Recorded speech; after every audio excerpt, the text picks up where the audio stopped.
Bismillahirrahmanirrahim. Nabi Mustafa sallallahu alaihi wasallam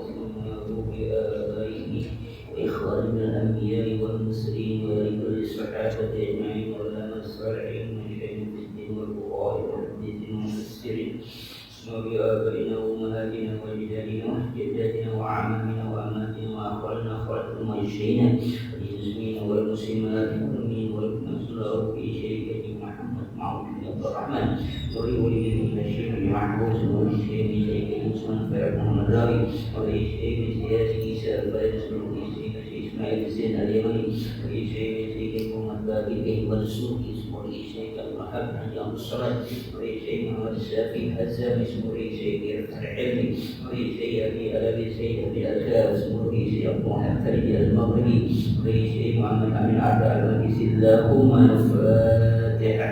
أعوذ بالله من الشيطان الرجيم. بسم الله الرحمن الرحيم. الحمد لله رب العالمين الرحمن الرحيم مالك يوم الدين إياك نعبد وإياك نستعين اهدنا الصراط المستقيم صراط الذين أنعمت عليهم غير المغضوب عليهم ولا الضالين. بسم الله الرحمن الرحيم. الحمد لله رب العالمين والصلاة والسلام على سيدنا محمد وعلى آله وصحبه أجمعين. أما بعد فنصدق الحديث كتاب الله وخير الهدي محمد صلى الله عليه وسلم. شر الأمور محدثاتها وكل محدثة بدعة وكل بدعة ضلالة. رب اشرح لي صدري ويسر لي أمري واحلل عقدة من لساني يفقهوا قولي. يا فتاح يا عليم يا رزاق يا كريم افتح لنا فتوح العارفين بجودك كرمك يا أكرم الأكرمين. سبحانك لا علم لنا إلا ما علمتنا إنك أنت العليم الحكيم وتب علينا إنك أنت التواب الرحيم. بسم الله الرحمن الرحيم. قال المعلم ابن تعالى ونفعنا به وبمثله آمين. وقوله أولئك هم شر البرية لإفادة الحصر أي شر من الشراك لأنهم شركوا من كتاب الله صفة محمد صلى الله عليه وسلم. Dan firman Allah Ta'ala ulaika hum syarrul bariyah, mereka itu jelek-jeleknya makhluk. Siapa mereka itu? Yaitu innal ladzina kafaru min ahli kitabi wal musyrikina fi nari jahannam khalidina fiha ulaika hum syarrul bariyah. Mereka itulah orang-orang musyrik dari ahli kitab. Mereka jelek-jeleknya makhluk. Ibadatul hasyar, ya ini untuk daripada hasyar, artinya pembatasan, artinya syarrun minas syirak, jelek dari sebabkan pencurian. Kenapa pencurian? Li'annahum syaraku min kitabillahi sifat Muhammadin sallallahu alaihi wasallam. Karena mereka mencuri dari kitab Allah akan sifat Nabi Muhammad sallallahu alaihi wasallam. Jadi sifat-sifat Nabi yang sudah disebutkan dalam kitab Taurat, kitab Injil, mereka curi, mereka ambil, ada hilang sifat-sifat Nabi Muhammad di sana. Padahal dalam kitab mereka itu disebutkan sifat-sifat Nabi akhir zaman. Sifat-sifat Nabi Muhammad disebutkan di sana. Akhirnya mereka curi, mereka ambil, mereka tinggalkan. Nah, keturunan mereka tidak ada lagi yang mengetahui tentang sifat-sifat Nabi akhir zaman. Ini kita sudah bicarakan. Kenapa? Karena mereka sudah menemukan sifat-sifat itu ternyata ada pada Nabi Muhammad SAW dan itu keturunan Arab, bukan keturunan dari Bani Israel. Itu yang mereka tidak mau. Sedangkan yang mereka tunggu itu pasti datang, dan yang datang itu sudah ada Nabi Muhammad. Nggak akan datang dari kelompok mereka. Nah, daripada susah-susah, ini ngapain? Hilangkan saja sifat itu. Maka mereka apa? Dianggap syarrul bariyah, makhluk yang jelek, punya akhlak yang jelek, melakukan pencurian, menghilangkan barang bukti karena khawatir apa yang mereka lakukan itu nanti diikuti oleh keturunan mereka. Apalagi wa syarrun min qita'it thariq, dan mereka juga dianggap jelek dari qita'it thariq. Asal kata qita'it thariq itu memotong jalan, artinya pembegal. Kenapa? Li'annahum qata'u tariqal haqqi ala khalqi. Karena mereka memotong jalan kebenaran atas makhluk. Apa yang kebenaran? Yang seharusnya Nabi Muhammad SAW sudah pasti menjadi nabi terakhir, dan itu sudah jelas ada dalam kitab mereka, dan itu bersambung. Nanti para nabi bersambung setelah Nabi terakhir Nabi Isa AS, itu pas Nabi Muhammad mereka apa kan? Mereka potong. Sudah sampai Nabi saja. Nabi Muhammad tidak ada. Jadi mereka dianggap syarrul bariyah. Dua hal yang mereka lakukan kejelekannya. Yang pertama, mereka melakukan pencurian akan sifat-sifat Nabi Muhammad yang disebutkan dalam kitab suci mereka, dihilangkan, pencuri itu dihilangkan. Yang kedua, mereka putuskan kalau ini sudah ada tidak lagi Nabi terakhir. Nabi cukup sampai Nabi SAW. Nabi Muhammad tidak ada. Itu jelek-jeleknya makhluk di sini. Karena melakukan dua hal kejelekan itu yang berimbas kepada pertahanan keyakinan mereka bahwa cukup Nabi sampai Nabi SAW. Kenapa ini bisa terjadi? Karena ras ini yang paling bahaya. Karena rasa hasud, rasa dengki, tidak suka, egois, fanatis terhadap kesukuan. Karena Nabi Muhammad bukan keturunan dari suku mereka, bukan dari Bani Israil yang terwakil ya. Ibrahim, Ishak, Yakub itu kan Nabi itu keturunan maksud Nabi Yusuf itu sampai Nabi Isa. Sedangkan Nabi Muhammad, Nabi Ibrahim, Nabi Ismail kosong. Kosong sampai bawah tiba-tiba muncul Nabi Muhammad. Jalurnya udah beda tuh. Betul, ketemunya Nabi Ibrahim, tapi antara jalur Nabi Ishak dengan Nabi Ismail yang berbeda. Nah, semua Nabi ini keturunan Nabi apa? Nabi Ishak semuanya. Nabi Ismail tidak ada keturunannya. Muncul tiba-tiba Nabi Muhammad itu pun dari Arab. Itu yang jadi masalahnya. Tidak apa? Fanatisme dengan kesukuan, kebangsaan, egois dengan keyakinan. Itu yang berbahaya. Ya, jadi apa? Udah hilangkan saja, negasikan, nafikan semua itu, tidak ada lagi dalam keyakinan mereka. Cukup sampai Nabi Isa, cukup agama mereka. Kalau mereka jujur, harusnya mereka beriman kepada Nabi Muhammad Sallallahu Alaihi Wasallam. Inilah sikap iblis. Ini sifat iblis. Iblis itu kenapa tidak mau sujud kepada Nabi Adam? Kenapa iblis tidak mau sujud kepada Nabi Adam? Tapi iblis itu makhluk yang beriman pada Allah, bertauhid pada Allah, percaya bahwa itu Tuhan, yakin bahwa itu Tuhan. Tapi kenapa iblis tidak mau sujud kepada Nabi Adam alaihissalam? Kesombongannya. Khalaqtani min nari wa khalaqtahu min tin. Engkau ciptakan aku dari api, engkau ciptakan dia dari tanah. Masa api harus sujud kepada tanah? Jadi iblis tidak memperhatikan siapa yang nyuruh, tapi yang diperhatikan egonya, kesombongan dirinya. Aku ini lebih mulia dari tanah, dari api. Adam dari apa? Dan sebelum Nabi Adam dibentuk jadi hidup, itu Nabi Adam itu masih gundukan, karena itu tempat mainnya iblis di situ, tempat dimain-mainin sampai orang Garba dimasukkan itu ceritakan dalam tafsir Ibnu Katsir dan tafsir Tawi itu seperti itu, tempat main-mainnya iblis. Masa aku sujud pada apa? Pada yang aku tempat main ya? Kenapa? Karena ego kesombongannya, merasa dia lebih mulia karena diciptakan oleh Allah dari api, sedangkan Adam dari apa? Dari tanah. Maka harus sujud. Dia tidak melihat siapa yang nyuruh. Ini kesombongan yang berbahaya di sini. Kadang juga kita suka ada sifat-sifat iblis kayak begini ya. Ngaji Pak, ngaji. Yang siapa yang ngajarin? Bisa boleh siapa itu? Gak kenal.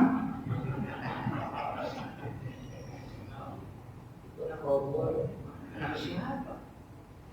Keturunan siapa nih? Loh, gue lebih mulia kok. Yang enggak berarti kita dipikir Tapi kalau lihat ego, ya begitu. Makanya apa? Yang namanya kesombongan, siapa orang yang ada sifat sombong dalam hidupnya sebesar apa? Tidak akan masuk surga. Apakah jadi orang kaya tidak? Enggak. Fir'aun itu hebat, jadi raja. Tapi dihancurkannya bukan karena kerajaannya, bukan karena kayanya, karena kesombongannya. Korun kaya, bukan karena dia kaya kemudian dia ada. Tidak juga banyak orang kaya, tapi dia kaya, kesombongannya yang dia ada oleh Allah Subhanahu wa Ta'ala, bukan karena kekayaannya. Jadi kesombongan itu yang diapain? Yang diada oleh Allah, bukan kekayaannya. Fir'aun itu diada oleh Allah bukan karena kekuasaannya, tapi karena kesombongannya. Kalau permasalahan kekayaannya, Nabi Sulaiman pun kaya, Nabi Sulaiman raja, tapi apa? Dilindungi berapa? Karena nggak ada sombong.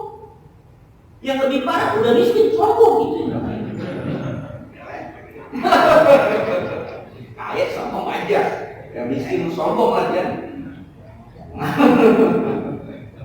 Ya, jadi sekali lagi ini sifat Bani Israil ini sama dengan sifat ini. Jadi melihat, menilai seseorang itu kenapa?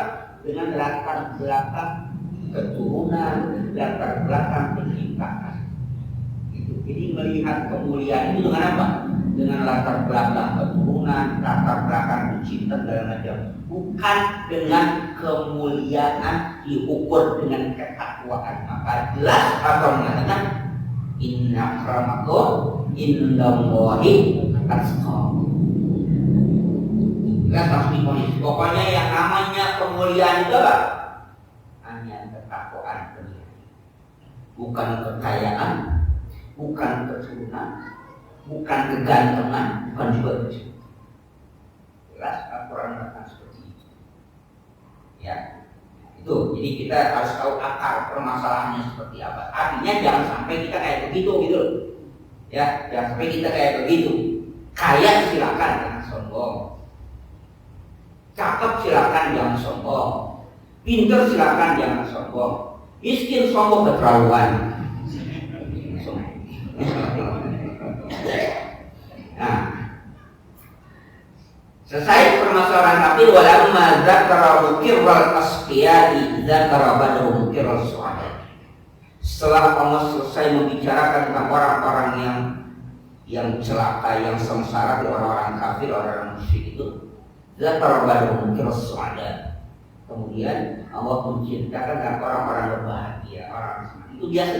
Jadi kalau karena itu dalam metode penyampaian itu dakwah itu kita orang-orang yang susah kayak baik. Tapi sebaliknya. Jadi jangan ngapain? Jangan susah dulu enggak. Yang serem-serem karena enak-enak.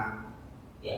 Jadi apa itu metodenya begitu. Jadi disampaikan awal kadang-kadang yang enak-enak, ntar ujungnya yang serem-serem. Terkadang awalnya yang serem-serem, ntar ujungnya yang enak-enak. Emang begitu dinamika seperti itu. Jangan apa? Monoton serem gitu kayak. Nonton film dulu gitu kan, nonton film kok serem dulu, takutkan dulu. Ya kali-kali yang film serem, kali-kali yang ketawa-ketawa. Tidak apa?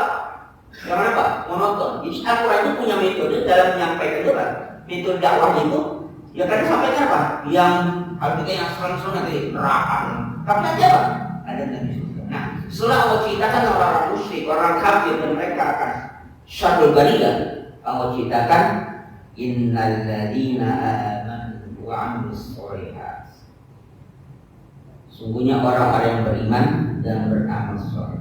Ai innal mu'minina alladzina jama'u bainal imani wa sholihil a'mal. Artinya sungguhnya orang-orang yang beriman yaitu orang-orang yang menggabungkan, orang-orang itu orang-orang yang menggabungkan antara iman dan amal soleh. Orang mukmin itu orang yang menggabungkan antara keimanan dengan amal soleh. Tidak hanya beramal soleh tapi nggak ada iman, nggak jadi bernilai. Hanya iman aja nggak beramal, nggak ada nilainya. Hanya iman saja tapi tidak beramal. Artinya iman kepada Allah Subhanahu wa Ta'ala, percaya Allah itu ada, Allah itu menciptakan, Allah itu wajib. Iya, tapi mabok jalan terus. judi, jalan terus. Artinya dia beriman, tapi amalnya nggak sesuai dengan keimanannya. Ada nggak ya? Ada mungkin. Coba kita lihat ini Islam, kerja syahadat bisa, tapi kenapa mabuk boleh? Antara iman dengan apa? Dengan amal tidak sejalan. Ada orang yang iman yang amal soleh bagus. Ada orang bangun masjid, dia bantu. Tetangga yang susah, dia bantu. Anak yatim, dia bantu. Tapi tidak berdasarkan keimanan. Itu pun tidak masuk dalam kategori. Jadi ini kategori harus dua, iman dan amal soleh. Nah, orang beriman amal soleh, ulaika hum khairul bariyah. Mereka itulah makhluk yang terbaik. Ai hum khairul khaliqati allati khalaqahum wa huwa. Mereka itulah makhluk yang Allah ciptakan, sebaik makhluk yang Allah ciptakan di muka bumi ini adalah orang beriman dan beramal soleh. Dijamin ketika innalladzina amanu wa amilus solihati ulaika hum khairul bariyah. Dia khairul bariyah. Dijamin oleh Allah. Itu orang-orang yang terbaik yang telah Allah ciptakan. Apa yang menjadi khairul bariyahnya? Jazaohum inda rabbihim ay sawabuhum fil akhirati ala ma qaddamu minal imani wal a'mali sholihati jannatin tajri min tahtiha al-anhar. Balasan mereka di sisi Tuhan mereka, artinya pahala mereka di akhirat ala ma qaddamu minal iman, apa yang telah mereka lakukan di dunia dari keimanan, wal a'mal sholihat dan amal soleh, jannatin tajri tajri jannat. Dia pakai apa? Dari zaman sekali ini jadi bukan jannat. Jadi apa? Surganya banyak, bukan apa? Bukan satu. Apa gambarannya? Tajri min tahtihal anhar, yang mengalir di bawahnya sungai-sungai. Ai jannati iqamatin tajri min tahti kusuriha anhar jannati. Artinya surga-surga, taman-taman yang diberdirikan, yang tegak, yang mengalir dari bawah istananya sungai-sungai surga. Ini jangan dibayangin sama orang Surabaya, Pak. Ada orang Bayan, dia baru di bawah rumahnya ada sungai, saya di dalam rumah ada sungai. Banjiran. Ya, gambaran surga di bawah istana, di depan istana, apa? Kusur itu istana rumah besar, ada sungai. Kata orang Bayan, saya di dalam rumah ada sungai. Ada ikannya, oleh kebanjiran. Makanya yang namanya surga digambarkan oleh hadis ma'ainun rokat wala sami wala udhun sami'at wala khatar fi qalbi bashar. Yang namanya surga ma'ainun rokat, sesuatu yang tidak pernah dilihat oleh manusia akan kenikmatannya. Wala udhun sami'at, yang tidak pernah terdengar oleh telinga keindahan suaranya. Wala khatar fi qalbi bashar, dan tidak pernah terlintas di hati manusia bagaimana nikmatnya surga. Artinya ketika kita katakan yang namanya susu itu enak di surga, minum susu, iya, surga susu lebih apa? Susu di surga lebih nikmat pada surga susu mana di dunia. Di surga pun nanti kita akan mendapat kenikmatan buah-buahan, tapi buah-buahan kenikmatan di surga lebih nikmat dibandingkan kenikmatan buah-buahan di mana? Di dunia. Sama namanya, beda rasanya. Begitu juga azab. Sama. Azab panasnya neraka dengan panasnya ini sama-sama panas, tapi berbeda kualitas. Ya. Panasnya dunia dengan panasnya neraka, iya sama-sama panas, tapi tidak terlintas bagaimana panasnya api neraka dengan sepanas-panasnya api di dunia. Sepanas-panasnya api di dunia, sepaling ringannya panas api di mana? Di akhirat. Jadi digambarkan, artinya begini, kok Al-Quran menggambarkan kok sederhana ya, bisa terbayang. Ya dia ada surga Aden yang mengalir dari bawahnya sungai-sungai. Kan kebayang kan kita banyak sungai. Tapi kan pada saat ayat ini diturunkan, bagaimana kondisi orang Arab pada saat ini tengah padang pasir yang airnya susah? Digambarkan ada sungai. Kan imajinasi kan macam itu enak ya gitu kan. Imajinasi jannah. Yang namanya jannah, tahu nggak kenapa disebut jannah? Kenapa disebut jannah? Kan jannah itu kita nanti masuk surga kan. Dan itu kebun juga jannah juga. Kebun juga jannah. Jadi kalau kita belajar bahasa Arab, jadi satu kata dalam bahasa Arab itu mempunyai beberapa makna, tapi mempunyai inti makna yang sama. Asal kata jannah itu sebenarnya tertutup. Jannah itu tertutup. Orang gila disebut majnun. Asal kata jannah. Kenapa orang gila disebut majnun? Karena apa? Otaknya tertutup atau junun. Otaknya tertutup, maka dia tidak bisa berpikir maksud junun. Apa namanya? Kalau itu tameng, perisai disebut junnah. Asyamu junnatun. Puasa itu apa? Tameng. Kenapa disebut ini tameng disebut junnah? Karena dia menutupi orang yang pakai dari serangan senjata musuh. Maka asyamu junnah. Tertutup ya. Dirinya itu terlindungi, tertutup. Jin disebut jin. Kenapa? Dia tertutup dari manusia. Dia nggak bisa langsung dilihat dari manusia.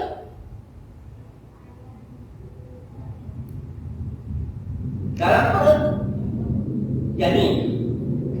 Karena dia nggak bisa lihat. Walaupun sekarang pakai apa namanya? USG. Ya, begitunya kelihatan udah sampai 5 dimensi gitu kelihatan itu. Ya jin juga sekarang kelihatan. Ada kamera kalau nonton film itu tertangkap kamera penampakan. Atau berapa? Iya. Tapi asalnya tertutup. Nah, kemudian kenapa surga dikatakan jannah? Asal jannah itu kebun.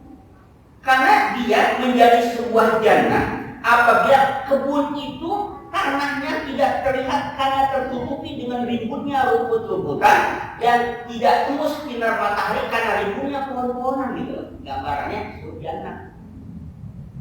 Jadi disebut jannah itu saking lebatnya rumput sampai apa? Nah, tanahnya nggak kelihatan. Ya kalau kita jalan kita atau siapa? Kalau lapangan bola gitu ya. Kan nggak kelihatan ini ya kan, nggak kelihatan apa? Tanahnya kan kelihatan apa? Rumputnya hijau, cakep gitu. Nah, jangan ke bola udah ya. Nonton bola itu kan ya lapangannya gitu. Kalau ke bola siapa yang main bola ini? Kita boro-boro main bola gitu ya. Ya lapangan bola ini hijau, rumputnya kelihatan, nggak kelihatan tapi tanahnya kan. Tapi itu masih kalau kena matahari masih tembus. Tapi kalau yang namanya jannah, tanahnya nggak kelihatan karena rumput indahnya rumput itu, pohonnya besar-besar sampai sinar matahari nggak tembus gitu. Nah, maka apa? Tertutup dia. Ada sejuk, enak. Nah, saudara, ya, Bapak bisa bayangkan ketika ayat itu di Arab digambarkan kayak gitu kan? Kalau bahasa kita ngiler. Hidup di tengah padang pasir, andus, tiba-tiba ada apa? Ya anak-anak nanti di akhirat ada surga yang namanya jannah. Kan mereka menghayalkan ada sungai-sungai. Itu pada konsep ini. Tapi yang namanya Al-Quran informasinya pasti benar. Nah, ketika kebenaran itu diyakini, maka apa yang terjadi? Kita wajib beriman. Nah, kalau kondisinya macam seperti itu, kata kita itu sama aja di dunia. Betul, sama di dunia. Tapi sama dalam bentuk, sama dalam warna, sama mungkin dalam apa? Dalam hal ras kualitas yang berbeda. Maka langsung harus mengatakan ma'ainun ra'at wa ma'udun sami'at wa ma'faqat fi qalbi bashar. Keindahan surga tidak pernah terlihat oleh manusia di mata manusia. Tidak pernah terdengar telinga manusia keindahan suaranya, dan juga tidak pernah terlintas. Hayalan manusia tentang surga lebih dari itu. Tapi hayalan manusia tentang akhirat, tentang neraka lebih dahsyat dari itu. Ya, jadi gambarkan apa? Dia mengalir di bawahnya sungai-sungai.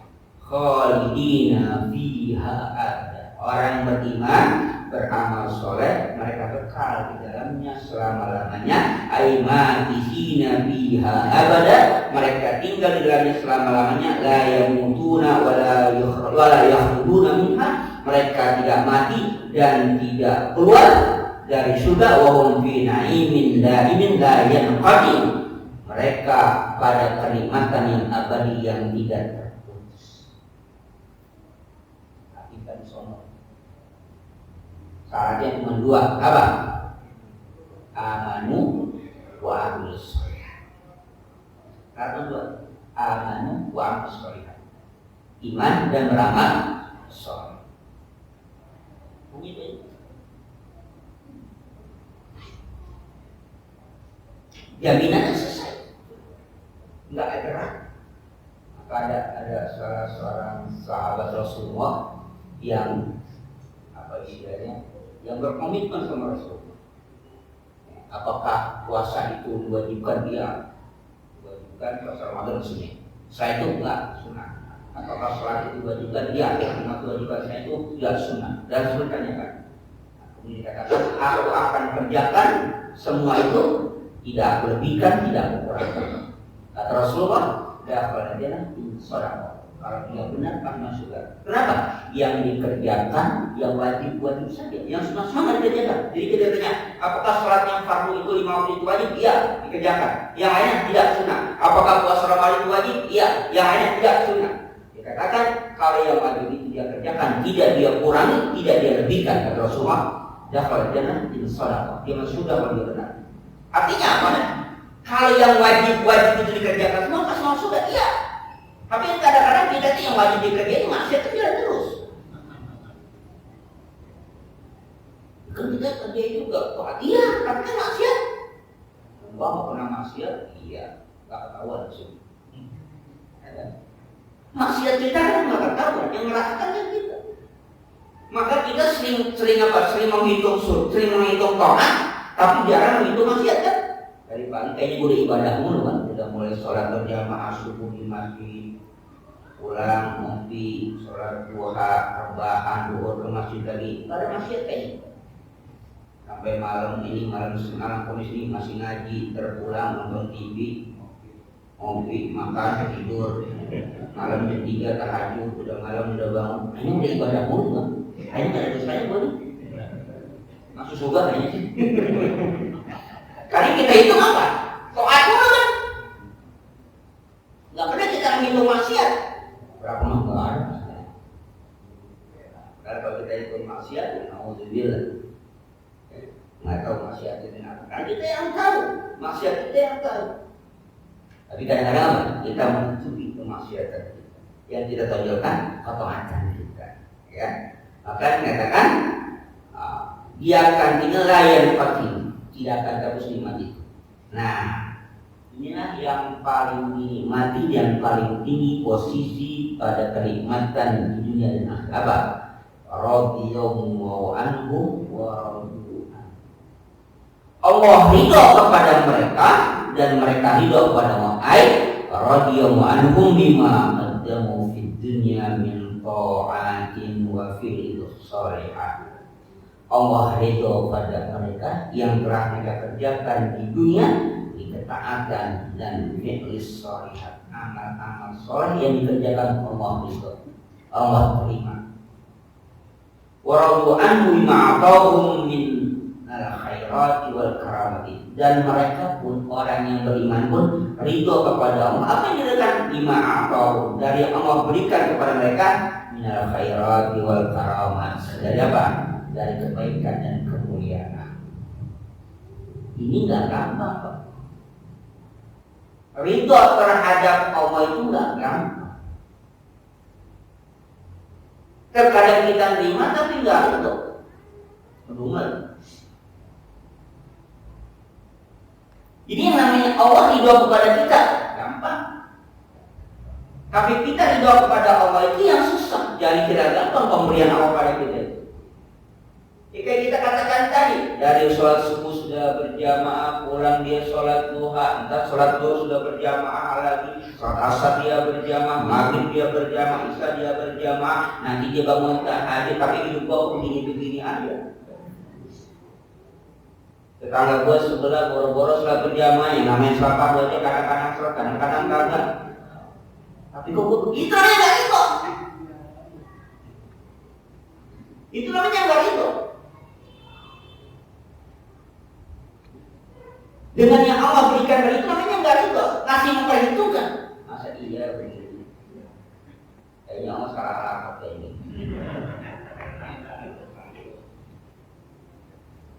Itu namanya enggak ridho. Jadi redaksi sederhana.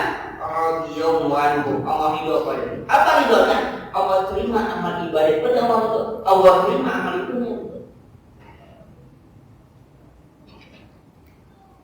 Dan kita menerima apa yang boleh itu ridho. Nah, tapi terkadang kita masih apa? Mempertanyakan itu.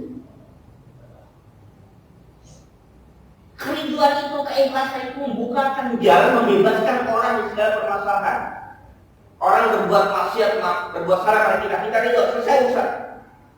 Ya, orang berbuat salah pada kita ridho, kita terima, sudah selesai urusan. Gak ada tuntutan di dunia atau di akhirat. Kan yang jadi masalah itu yang nggak ridho kan, misalnya kita pelek sama orang.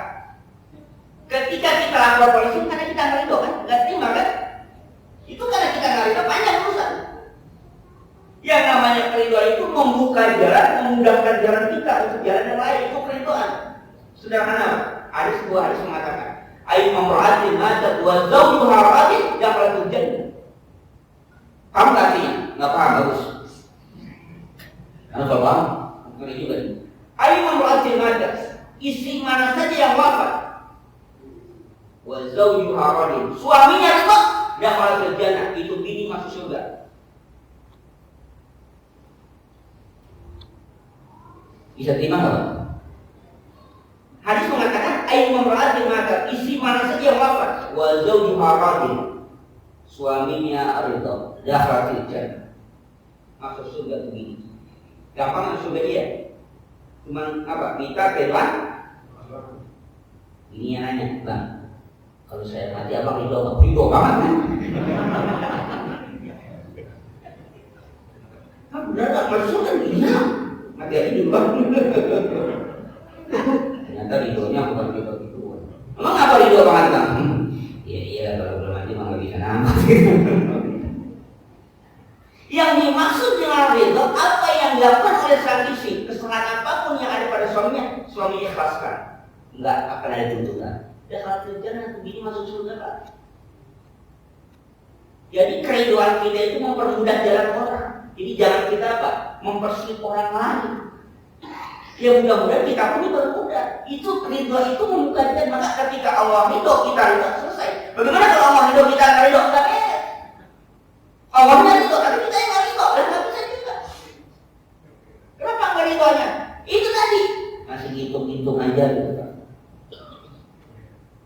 Ya, masa iya gua ganteng kayak gini punya bini jelek. Jadi tangga gua ya rampas ini cakep banget gitu. Kan mulai juga nih. Berarti apa? Nggak percaya dengan takdir Allah yang namanya apa? Yang namanya jodoh.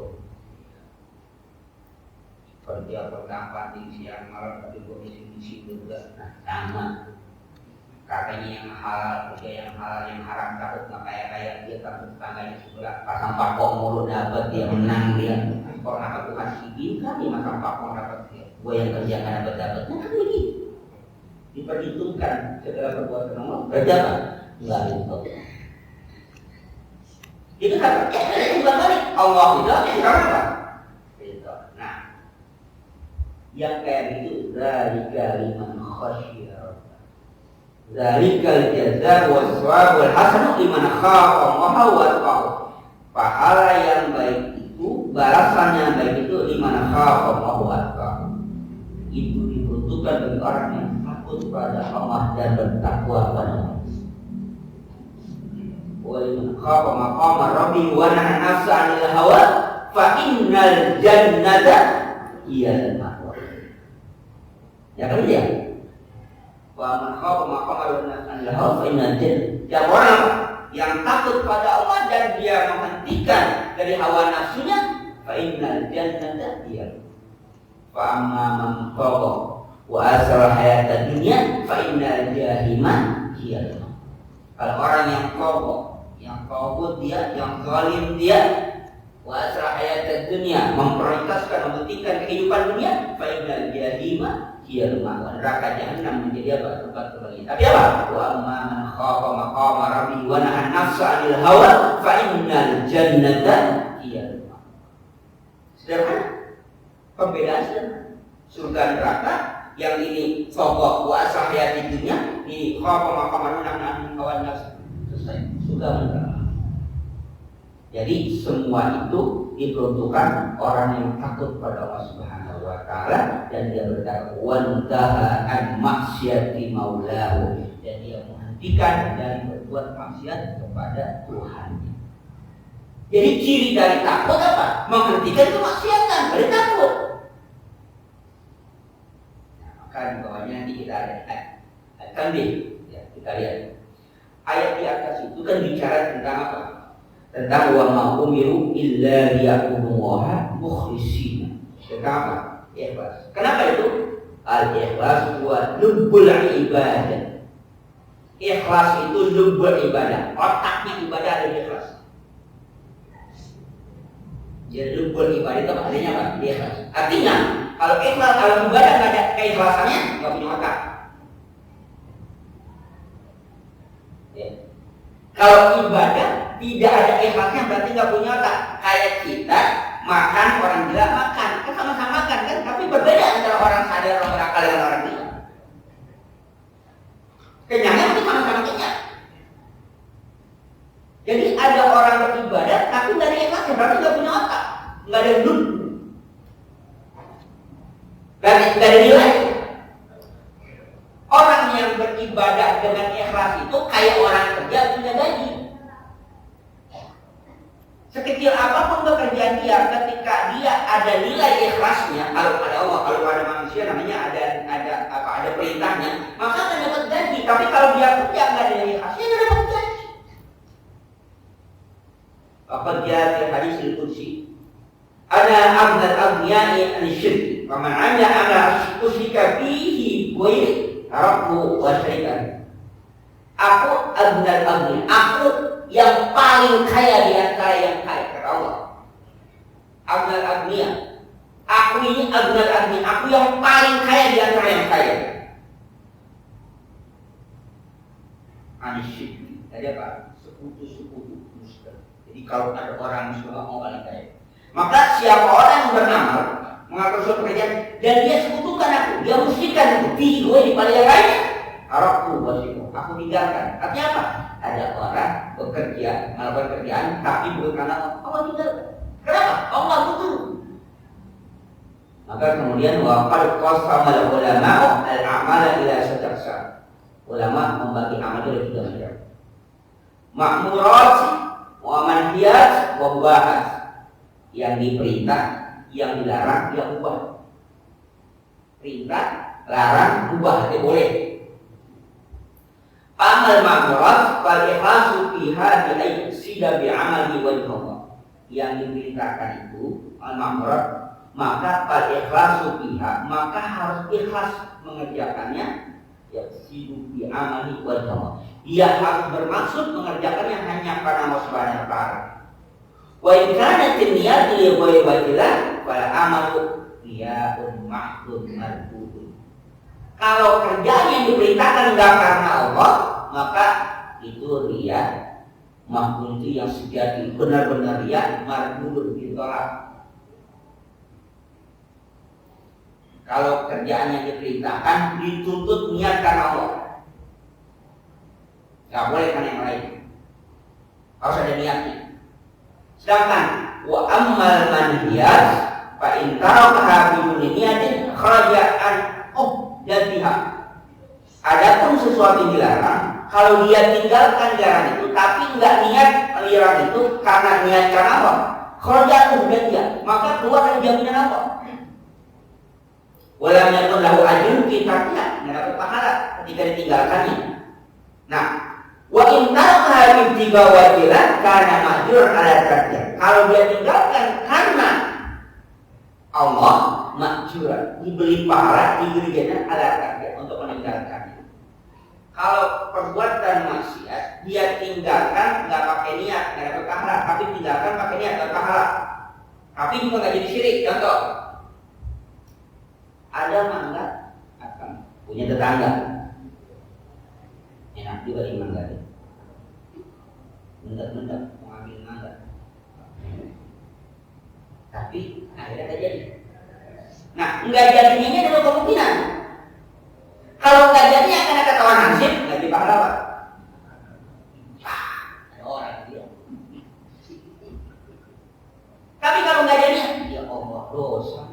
Nah, nggak jadi, takut dosa. Dapat pahala. Karena dia tinggalkannya kenapa? Karena Allah.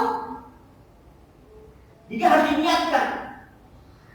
Kalau dia tinggalkan bukan karena apa, tapi nggak jadi dia. Misalnya nggak jadi nyolong, kenapa? Karena ketahuan mahansip atau orang bayar roy. Iya, nggak jadi maksiat, nggak jadi dosa, tapi nggak jadi pahala juga.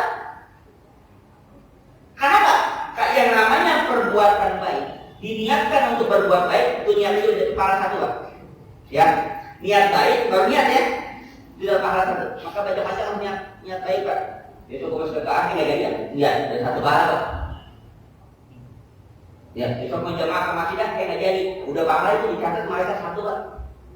Banyak-banyak lah kalau niat baik, niat dulu gitu, Pak. Besok mau ngajian malamnya, sibuk nggak jadi lah. Udah niat juga udah pahala, Pak. Ketika dia kerjakan, berlipat-lipat pahalanya. 10 kali, 7 kali, terus berlipat-lipat. Tapi sebaliknya, niat perbuatan jahat, ketika dia niat berbuat jahat, belum dicatat. Agama dia catat dulu. Ketika dia kerjakan, dicatat satu, Pak. Sudah 10, satu. Perbuatan jahat baru niat saja, dia nggak kerjakan, nggak nilai apa-apa. Tapi ketika ingin berbuat jahat, ketika dia tinggalkan karena takut pada Allah, maka apa? Bernilai dia pahala. Udah banyaknya orang melanggar, ingat orang bilang Allah dosa ini. Nggak jadi kan? Tapi kalau dia nyolongnya udah ketahuan duluan, nggak jadi, yang dapat pahala. Tapi juga nggak dapat dosa, karena belum apa? Terlaksana. Itu jawab Allah bagaimana nggak baiknya sama kita. Nah, tapi ada yang ketiga, wa amal mubahat, kal akli, wal naumi, wal imai, wal sibizalik. Ada pun yang mubah. Apa yang mubah? Makan, tidur, jima. Tahu nggak jima kan? Tahu. Maka nggak ada namanya jima. Kalau sunnah malam Jumat. Ingatnya malam Jumat sunnahnya doang ya. Oh, malam Jumatnya ada sunnah apa? Yang namanya jima hukumnya mubah. Boleh dikerjain, boleh enggak? Yang lain sama. Fa'in falaha bi ghairi niyatin lam yakun biha ajrun. Kalau dia kerjakan nggak pakai niat, maka nggak dapat pahala. Tapi wa in fa'alaha bi niyati wajilah falahu biha ajrun. Kalau dia niatkan karena Allah, maka apa? Dia dapat pahala. Fa inna kulla mubahin yumkinu an yusira qurbatan idza qasada bihi wajh Allah. Yang namanya perbuatan, setiap perbuatan mubah mungkin bisa menjadikan dia takarub pada Allah kalau niat karena Allah Subhanahu wa taala. Tapi balik juga bisa. Justru contoh ayat sidari al-bil aqli al-quwat. Contoh mau dia makan niat untuk buat ibadah, maka makannya berpahala. Wa yaqsudu bil jima' at-ta'affuf 'anil haram. Hubungan dengan istri, tapi niatnya apa? Menghindari, menahan diri dari perbuatan yang haram, maka nilainya ibadah. Tanda dari ibadah kalau mengerjain baca doa dulu, Pak. Jangan lupa. Mau ngerjain baca doa dulu, baru dia ibadah. Karena dia kerjakan apa? Ingat pada Allah Subhanahu wa Ta'ala. Saking ingatnya, maksiat pun baca doa. Bismillahirrahmanirrahim. Gaplek. Kan ibadah baik. Bismillah ya Allah, mudah-mudahan akan tembus ya. Bismillahirrahmanirrahim. Tapi bapaknya ibadah karena Allah menghidupi anak istri. Kita kepada Allah berilah rezeki supaya kita akan. Itu namanya maksiat yang diputus dengan kebaikan. Kayak orang korupsi, niat rezeki. Maka para ulama yang namanya ulama yang afik tidak mau mengerjakan perbuatan mubah, Pak. Bukan nggak mau mengerjakan perbuatan mubah, artinya perbuatan itu harus ada ganjarannya. Jadi nggak ada perbuatan yang sia-sia. Saking makan pun menjadi ibadah, tidur menjadi ibadah, kawin ibadah, tidur aja ibadah, Pak. Tidur itu mubah, tapi itu ibadah. Kenapa? Ketika dia tidur, dia niat untuk nanti bisa buat ibadah, bisa tahajud saya, bisa subuh saya. Nah, itu menjadi ibadah. Jadi ketika itu yang penting transaksi niat. Itu kan sampai. Enggak. Suara lain dewan suara cuma.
Ya, ini closingnya. Semua perbuatan kita di dunia ini ketika diniatkan untuk ibadah, itulah sebenarnya tujuan dari penciptaan. Jadi ketika manusia diciptakan ke dunia ini lalu menyimpang dari ibadah, maka dia menyimpang dari peruntukan untuk diciptakan ke dunia ini. Kenapa? Karena ketika kita ciptakan ke dunia ini, Allah mengatakan apa? Ya, ayat mengatakan, "Wa ma khalaqtul jinna wal insa illa liya'budun." Aku tidak ciptakan jin dan manusia kecuali untuk apa? Ibadah. Jadi ibadah kita di dunia ini memang diciptakan untuk ibadah, bukan untuk nyari duit, bukan untuk nyari kakak, bukan, tapi untuk ibadah. Maka apapun yang kita kerjakan di dunia ini harus bernilai ibadah. Summa qala suratul qadar wa surat al-Fatihah.